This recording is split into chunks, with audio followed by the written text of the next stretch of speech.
Kisah nyata seorang gadis desa yang hamil di luar nikah, nekat mengakhiri hidup. Namun, seminggu setelah dimakamkan, ia beranak dalam kubur. Mau tahu kisahnya? Simak, jangan di-skip. Bismillahirrahmanirrahim. Di sebuah desa kecil, hidup seorang gadis muda bernama Ratih. Ia cantik, tapi hidupnya dipenuhi luka. Ratih menjalin hubungan terlarang dengan seorang lelaki yang tak pernah berniat menikahinya. Malu, tekanan, dan rasa putus asa menjerat, hingga akhirnya Ratih nekat mengakhiri hidupnya sendiri. Ratih ditemukan tak bernyawa di kamarnya. Tangis keluarga pecah, sementara warga hanya bisa bergumam prihatin. Pemakaman pun dilakukan sederhana, tanpa tanda-tanda aneh.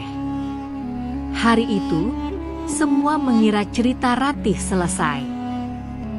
Namun 3 hari setelah pemakaman, Pak Kunci, penjaga makam, mengalami keganjilan. Saat menyapu daun-daun kering di pemakaman, ia mendengar suara lirih, tangisan bayi.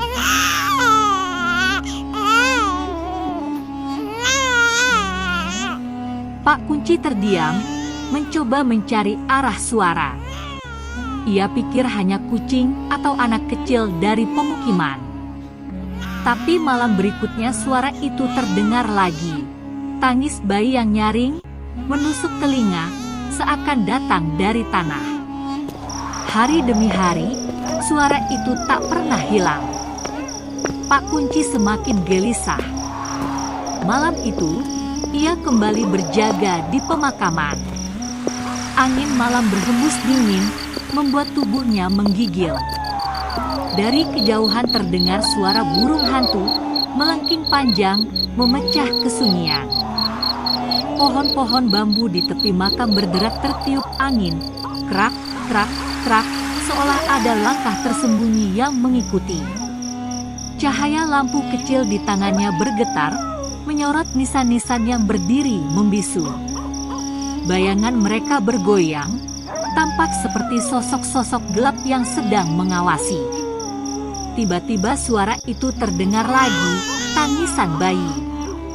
Semakin jelas, semakin nyaring. Tangisan itu bukan dari luar, melainkan dari dalam tanah. Dari arah makam Ratih. Pak Kunci terdiam kaku. Jantungnya berdetak kencang, bulu kuduknya berdiri. Ia sadar, ada sesuatu yang mustahil tengah terjadi. Hingga genap seminggu, tangisan itu makin keras. Warga pun ikut mendengarnya. Dengan restu tetua desa, makam Ratih akhirnya dibuka. Warga berkumpul dengan wajah tegang, sebagian ketakutan, sebagian penasaran. Sekop demi sekop tanah terangkat.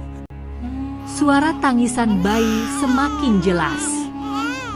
Hingga akhirnya kain kafan Ratih tersingkap.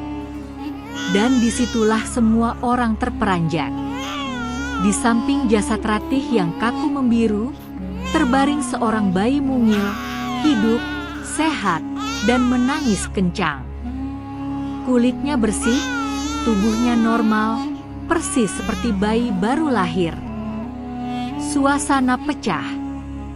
Ada yang beristighfar, ada yang menutup mulut karena terharu, ada pula yang meneteskan air mata. Orang tua Ratih maju mendekat. Sang ibu langsung meraih bayi itu, memeluk erat sambil menangis.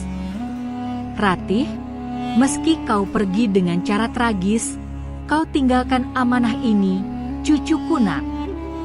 Sang ayah menunduk, menatap bayi kecil itu dengan mata berkaca-kaca. Mulai hari ini, kamilah yang akan menjaganya. Ia bukan hanya anakmu, tapi darah daging kami. Kami akan membesarkannya dengan kasih sayang yang mungkin tak sempat kau rasakan di akhir hidupmu.